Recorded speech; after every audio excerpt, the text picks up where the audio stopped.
And we are joined by the Orioles bench coach and catching coach, John Russell. And John, Mike and I were talking about the competition in camp.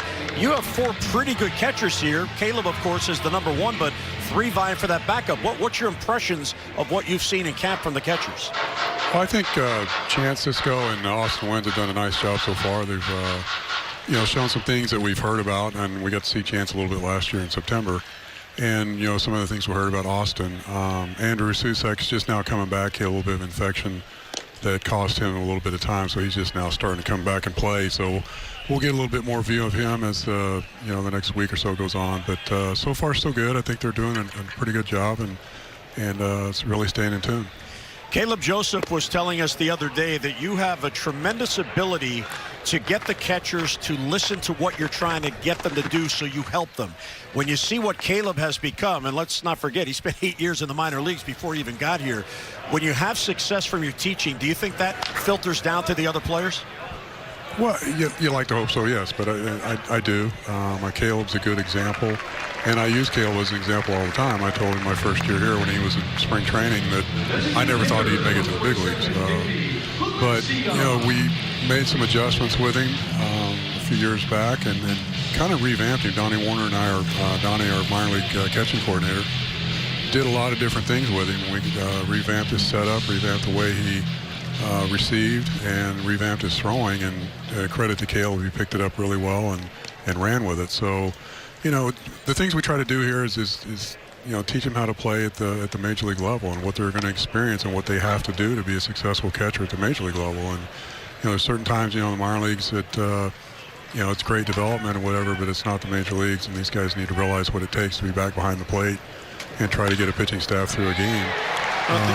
Danny Valencia back with the Orioles making his debut, and what's that? He rakes against left-handed pitching. There's a double in his first at-bat. Sorry, John, didn't mean to interrupt. Yeah, it's typical of Danny hitting left-handed pitching. All right, no kid. Hey, John, what's it going to take for, or what are you going to be looking to for the backup catcher? Is he going to be a bat guy, or is he going to be able to handle pitching?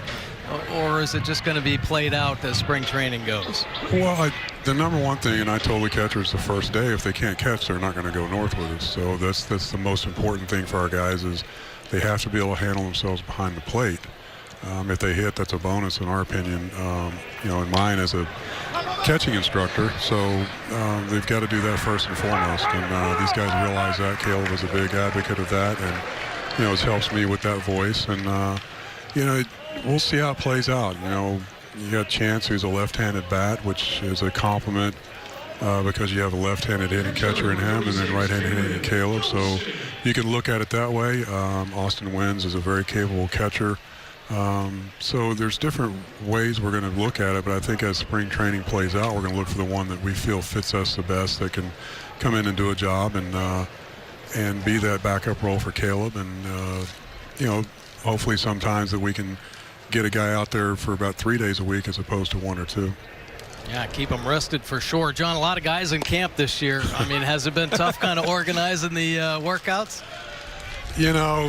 Yes and no. I mean, you just got to get them headed in the right direction. It's like the cattle. You got to make sure that the leaders of the pack or the leaders of the herd start going, and you get the rest of them to follow a little bit. So it's a challenge. It's a challenge to get guys in, especially now with games, to get them innings, to get them at bats. And but the work part of it, our guys did a great job of the coaching staff of getting guys where they needed to go. But there's some challenges when you have a group this big. Well, John, we appreciate the visit. Enjoy your day off tomorrow. How about that? You get a day off. What are you going to do? Nothing. I think that's the main thing, is I'm not going to do anything and just enjoy it. I get to go to my son Stone. He has a game tomorrow night, actually, so I get to go watch that, which is going to be cool. Oh, that's fantastic. Well, we appreciate the visit, and good things ahead. We all hope for 2018. Thanks again. You bet.